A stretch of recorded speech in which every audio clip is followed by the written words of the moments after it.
We used to pray for times like this. The Orlando Magic continued their winning ways in this offseason. They lock up Paolo Banchero for the next 5+ years, as well as sign Mo Wagner to a very team-friendly contract. Of course, that has a no-trade clause. We're going to get into both those signings. Plus, we got an offensive assistant to join the staff as well. Guys, welcome to Magic Digest. I'm your host, Patrick Previty. This is your one-stop shop for Orlando Magic basketball content here on YouTube. Now, make sure that you're subscribed to the channel. Trying to build an Orlando Magic basketball community here on YouTube. We've done a pretty good job. I believe we're somewhere nearing in on 1,600 subs. The goal was 2,000 before the season started.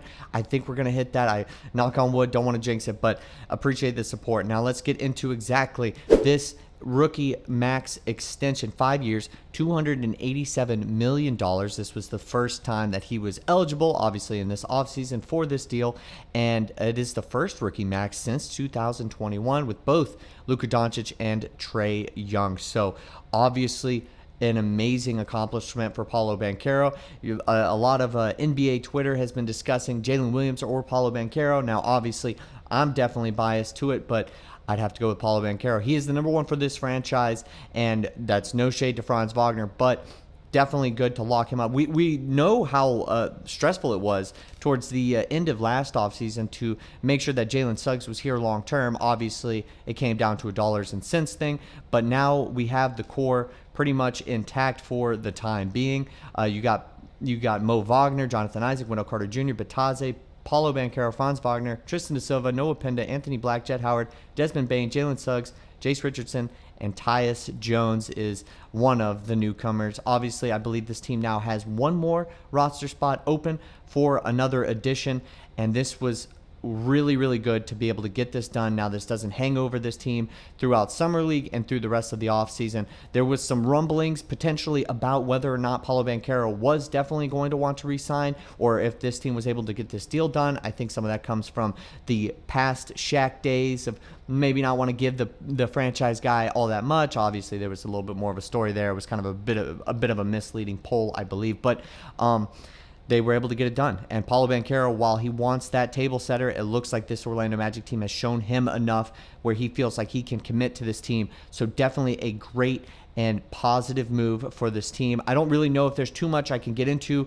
just right now, just based off of everything without kind of getting into the projections and the predictions for next year. But I will say with what this team has done in the offseason, how they've kind of tweaked here and there, this Orlando Magic team, if healthy, is a serious Eastern Conference Finals contender and maybe perhaps beyond. The Eastern Conference is very much wide open, so obviously a great signing there. Now let's get into exactly the Mo Wagner deal of it all that is kind of making its rounds on NBA Twitter as well. Obviously, the Orlando Magic were able to bring back Mo Wagner, not just the brother of Franz Wagner, on a 1-year, $5 million deal. He's got that no-trade clause. Obviously, I think he's got to protect himself on that back end where he's saying, I'm going to sign such a team-friendly deal. His worth is skyrocketed at the trade deadline, so he makes sure he gets that no trade clause and he can come back healthy at whatever time that is next season and provide some very much needed scoring off the bench. Last year averaged 13 points per game, 5 rebounds. We had talked about what this team was doing to make sure that they could bring him back, and a lot of you guys did correct me, of course, where this team was hard capped, I believe is what y'all guys were saying at the first apron, not even beyond that point. So they needed to make sure that they got him on a deal that was friendly for this team, and they were able to do it. Major positive, and this isn't just one of those Thanasis kind of deals or any deal that you might see with a brother in this league. Mo Wagner, in his own right, is a very, very good NBA basketball player, a rotational piece on a playoff team, a rotational piece on this playoff team. So extremely happy that they were able to secure him and make sure that now they have flexibility as far as what they want to do with their center position, because I don't know if all 4 guys are going to be back next year. If there's one more deal that Weltman and Anthony Parker have up their sleeves, could potentially be for trading away Wendell Carter Jr., Jonathan Isaac, or Goga Batadze. So now Mo Wagner comes into the fold. He's not leaving anywhere. He's not going anywhere anytime soon. Hopefully, you're going to want to sign him for even longer than just 1 year. So this team holds flexibility. They don't have as big of a cap hit as far as when we look at some of the other teams that we might be comparing the Magic to, such as like a team like the Boston Celtics, other teams that are in a little bit of a cap hell, if you will. So major positives on that regard. Now, the other move that was made, two that I did want to bring up, was obviously Joe Prunty. Hopefully I'm pronouncing it correctly, and one of those pronunciations comes over from Milwaukee. Offensive-minded coach, was one of the holdovers before the Doc Rivers regime there in Milwaukee. Obviously, it kind of makes sense that would be on the way out, but all reports, everything that I'm seeing is that he's he's going to be a net positive. He's a very good coach, and we needed somebody also on the offensive end on this assistant coaching staff for Jamahl Mosley, and now we've got two, God Shamgod and Joe Prunty.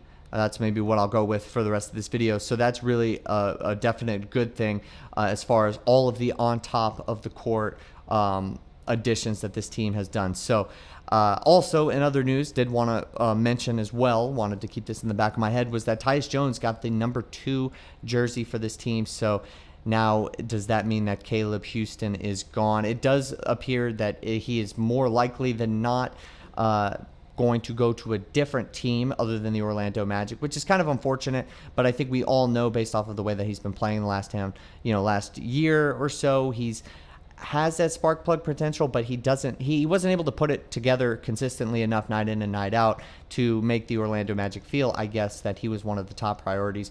Maybe he still has a chance to come back. I don't know exactly what his market is looking like right now, but that is definitely also something to watch as this team kind of molds together and gets ready for the upcoming season. And the videos coming up, I definitely want to make more on what is going on with this Summer League team. I think that they want to keep a couple of their options open as far as the two-way contracts are concerned to see who can earn a position on the Orlando Magic. Obviously, we saw Jay Huff, I would believe, was one of the players that played really well for the Magic, and then I don't believe we ended up keeping him around, but he was a good positive from the Summer League, and we're going to have to just keep an eye on that, see if anybody's going to be able to make a difference for this team. But yes, Paolo Banchero, 5 years, $287 million, first rookie max extension since Trae Young and Luka Doncic. Definitely deserving, definitely, in my opinion, better than Jalen Williams, although I got to give it up to J-Dub. He's got a ring now and has an amazing 40 ball in the NBA Finals. But still, at the end of the day, would go with Paolo. All of these different additions, this team is winning in this offseason, and I think that they're going to be able to hopefully bring some of this momentum into the regular season.